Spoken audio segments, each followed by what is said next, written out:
আসসালামু আলাইকুম, welcome back to my another video. কথার বৈচিত্র্য থেকে আপনাদেরকে অনেক অনেক ভালোবাসা।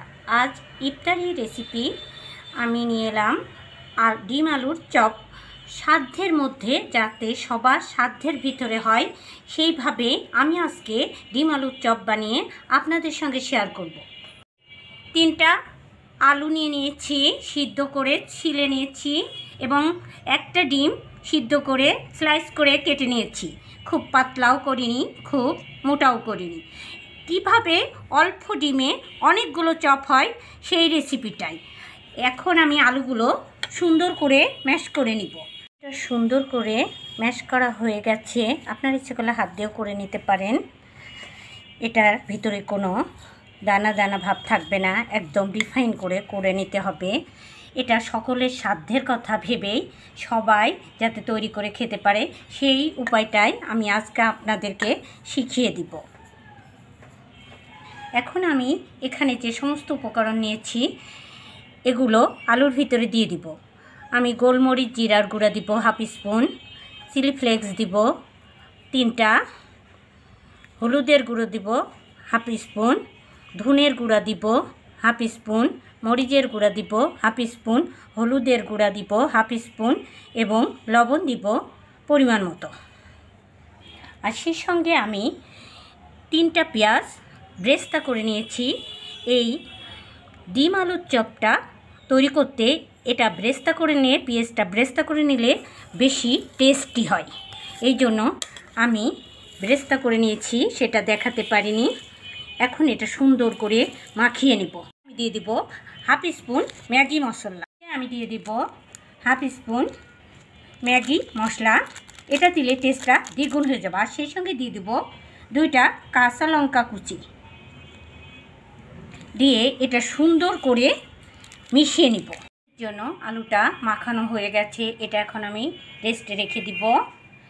এই পর্যায়ে আমি বেসনটা গুলিয়ে নিব। আমি বেসন নিয়ে নিয়েছি 1 কাপ, সেই সঙ্গে এর ভিতরে দিয়ে দিব ধনের গুঁড়া, জিরার গুঁড়া, গোলমরিচের গুঁড়া, চিলি ফ্লেক্স, ঝালের গুঁড়া, লবণ এবং হলুদ দিয়ে এটা সুন্দর করে মিশিয়ে নিব। বেসনটার ভিতরে অল্প অল্প করে পানি দিয়ে এটা মেশাতে থাকব। বেশি পানি একবারে দিব না, দিলে বেশি পাতলা হয়ে যেতে পারে, এই জন্য অল্প অল্প করে পানি দিয়ে এটা মিশিয়ে নিব। বেসনের ভিতর দিয়ে দিব ½ স্পুন বেকিং সোডা, এটা দিলে অনেক মুসমুসে হবে। আর এটা দিয়ে আরেকটু মিশিয়ে নিব। চুলায় তেল গরম দিয়ে রেখেছিলাম, এ পর্যায়ে আমি একটু 2 চামচ গরম তেল এই বেসনের ভিতরে দিয়ে দিব, দিয়ে এটা সুন্দর করে নেড়ে নিব। বেসনের ব্যাটারটা রেডি হয়েছে কিনা সেটা বোঝার জন্য চামচে এভাবে নিয়ে নখ দিয়ে এভাবে দেখবেন, যদি 2 দিক থেকে লেগে না যায় তখন বুঝবেন পারফেক্ট ব্যাটারটা হয়ে গেছে।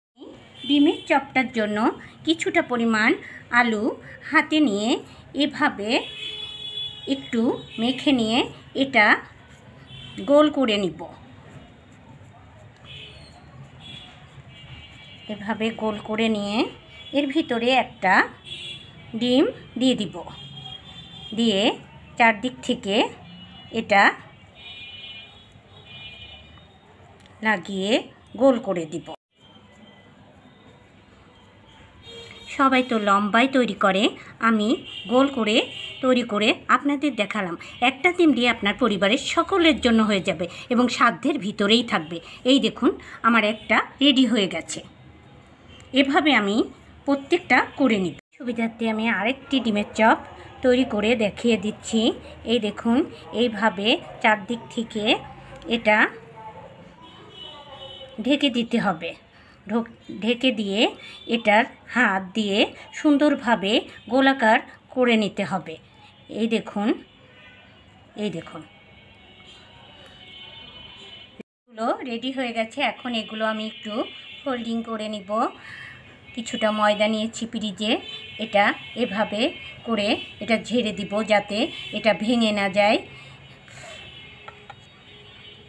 এভাবে সবগুলো আমি ফোল্ডিং করে নিব। প্যান বসিয়ে তেল গরম দিয়ে দিয়েছি। তেলটা গরম হয়েছে কিনা দেখব। হ্যাঁ, তেলটা গরম হয়ে গেছে। এখন আমি ডিম আলুর চপটা বেসনের ভিতরে সুন্দর করে ডুবিয়ে নিয়ে আলতো হাতে ডুবিয়ে নিয়ে এটা দিয়ে দিব।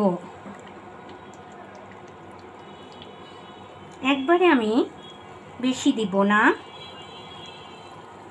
একবারে আমি 2টা দিব। আপনারা এভাবে বাড়িতে অল্প খরচে দোকান থেকে বেশি দামে না কিনে বাড়িতে রেডি করে নিন। মাত্র 10 মিনিটে আপনি এই চপটা রেডি করে নিতে পারবেন। চপের উপরে তেলটা দিয়ে দিব। আর বেশি হিটে এই চপটা তৈরি করা যাবে না। প্রথমে হাই হিট দিতে হবে, পরে অল্প অল্প করে অল্প হিটে এটা রেডি করে নিতে হবে। এক পিঠ হয়ে গেলে অন্য পিঠটা উল্টিয়ে নিব। এই যে এক পিঠ হয়ে গেছে, এটা উল্টিয়ে নিলাম। প্যানটা উল্টিয়ে নিয়েছি আলতোভাবে। এর উপরে তেল দিয়ে এটা লাল লাল করে ভেজে নিব। এপিঠ ওপিঠ করে লাল লাল করে এই দেখুন মুচমুচে করে ভেজে নিয়েছি। এখন আমি এগুলো উঠিয়ে নিব। কতটা মুচমুচে আর ফুলে কত বড় হয়েছে দেখুন। এখন এগুলো আমি উঠিয়ে নিব। এই দেখুন, বাকি ডিমের চপগুলো দিয়ে দিব। আমাদের ডিম আলুর চপগুলো রেডি হয়ে গেছে। এই দেখুন কতটা সুন্দর আর কত ফুলে কত বড় বড় হয়েছে। অল্প খরচে সহজ উপায়ে দোকান থেকে বেশি দামে না কিনে বাড়িতেই তৈরি করে নিন আমার মতো। আর এই রেসিপিটা ফলো করুন, দেখবেন আপনাদের সবার দুর্দান্ত ভালো লাগবে। আর ইফতারিতে কথাই হয় না, কারণ ডিমের চপ থাকলে আর কিছু কি দরকার হয়। এই দেখুন, এই দেখুন ডিমের চপটা কতটা সুন্দর হয়েছে। এভাবে আমার সঙ্গে থাকবেন, আমার চ্যানেলটাকে সাবস্ক্রাইব করবেন এবং আমার ভিডিওটাকে লাইক করবেন। কমেন্ট করে জানাবেন আপনাদের কী ধরনের রেসিপি পছন্দ। আর পরবর্তীতে নতুন নতুন রেসিপি নিয়ে আবার হাজির হব সেই প্রত্যাশায় আজকের মতো বিদায়। আল্লাহ হাফিজ, টাটা, বাই বাই।